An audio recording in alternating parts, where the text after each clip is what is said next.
예수님과의 대화를 시작합니다. 오늘은 갈라디아서 4장 말씀 읽고 예수님과 대화합니다. 아빠 아버지라 부르게 하여 주심을 감사합니다. 유업을 이을 자가 어렸을 때는 종과 다름이 없다. 그래서 율법과 세상 초등학문 아래에서 종노릇한다. 하나님의 자녀이고 하나님 나라를 이어받을 유업을 이을 자인데 그럼에도 불구하고 율법과 세상 초등학문 아래에 있게 하시고 종노릇하게 하신다.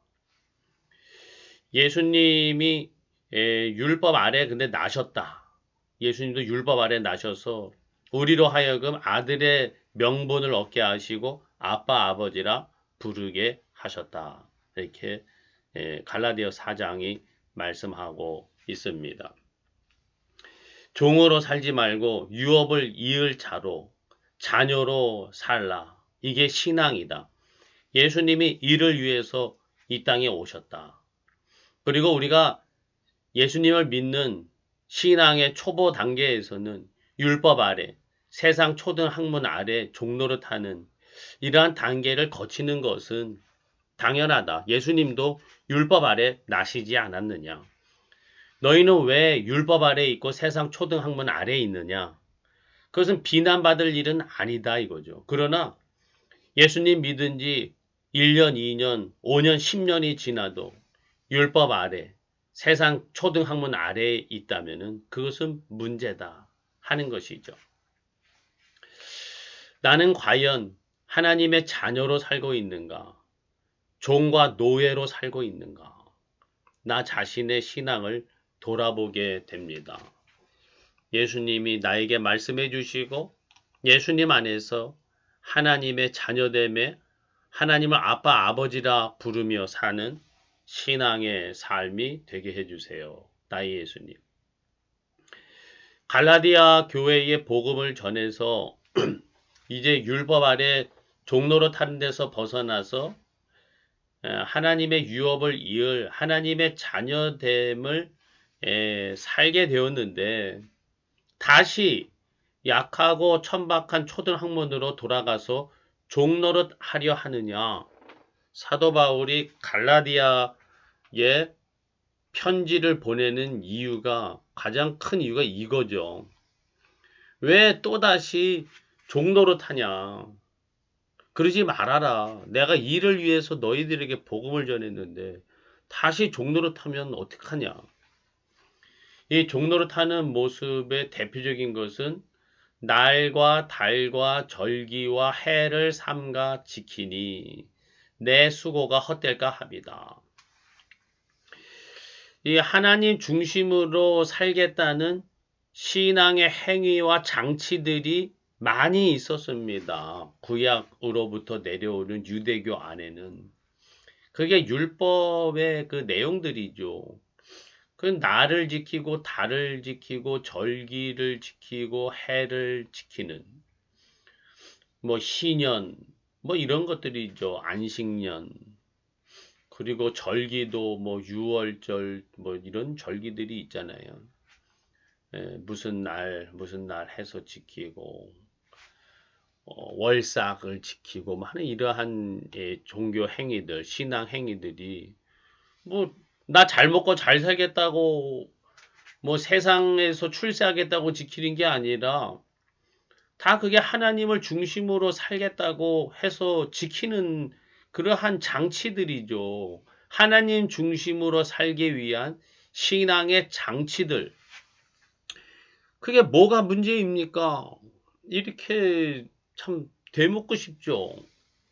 근데 이 사도 바울이 그거를 이렇게 질책하는 이유는 그들이 너희를 이간시켜서 그들에게 열심을 내게 하려 합니다.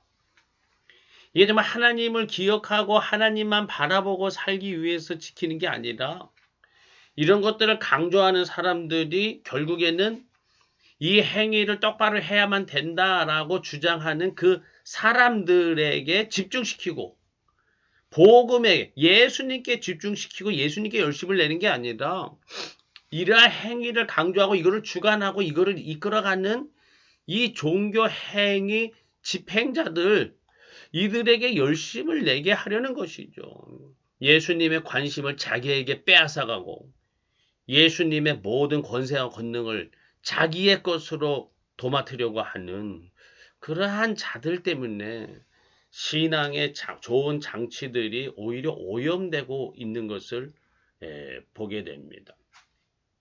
다 그런 것인지는 잘 모르겠어요.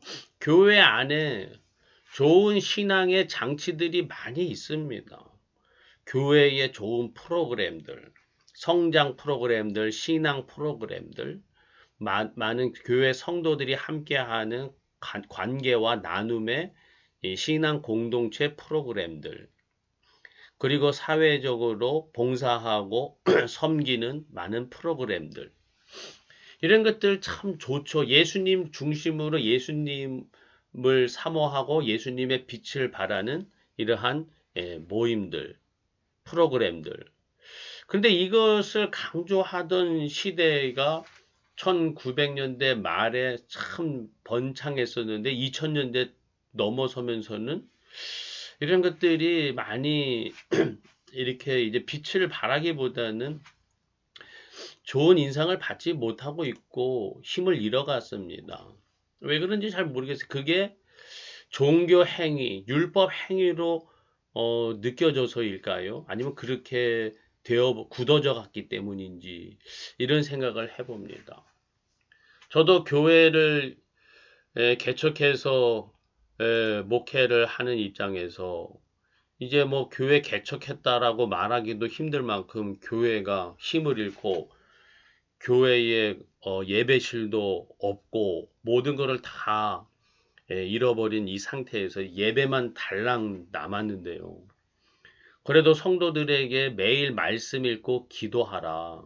1년에 성경 한 번은 읽자. 성경 1년 1독. 이거를 강조하고 있는데 이 행위가 율법 행위가 되어버리는 것은 아닌가.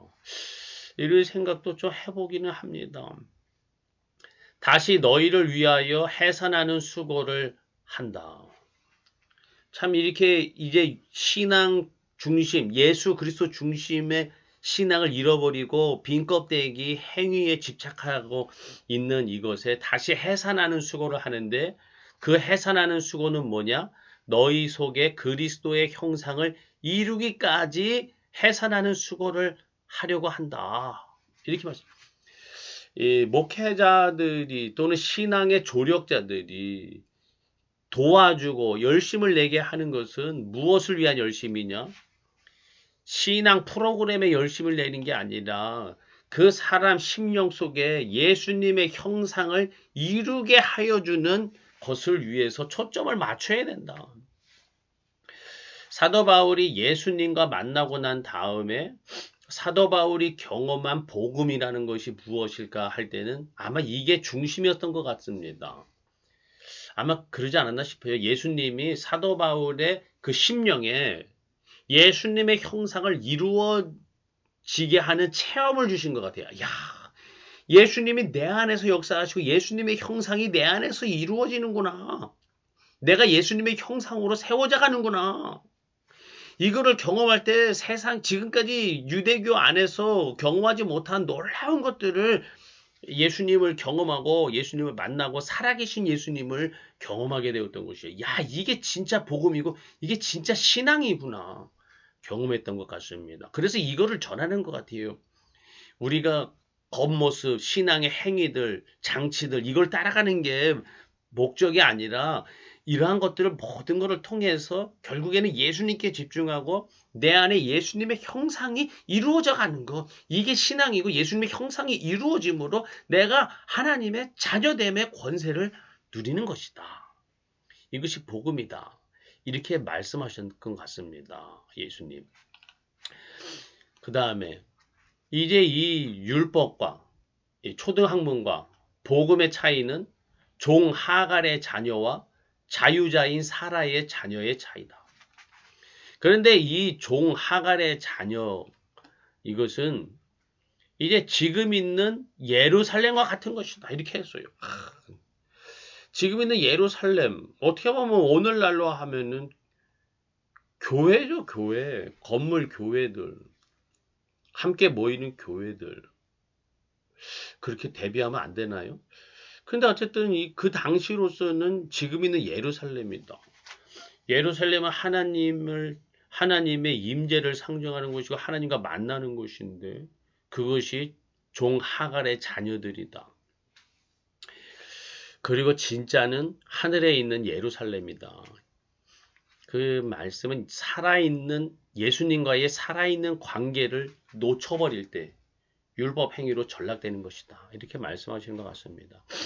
항상 예수님께 초점을 맞추고 예수님과의 밀접한 관계에서 살고 내 안에 예수님의 형상이 이루어지기를 간절히 바랍니다. 나의 예수님.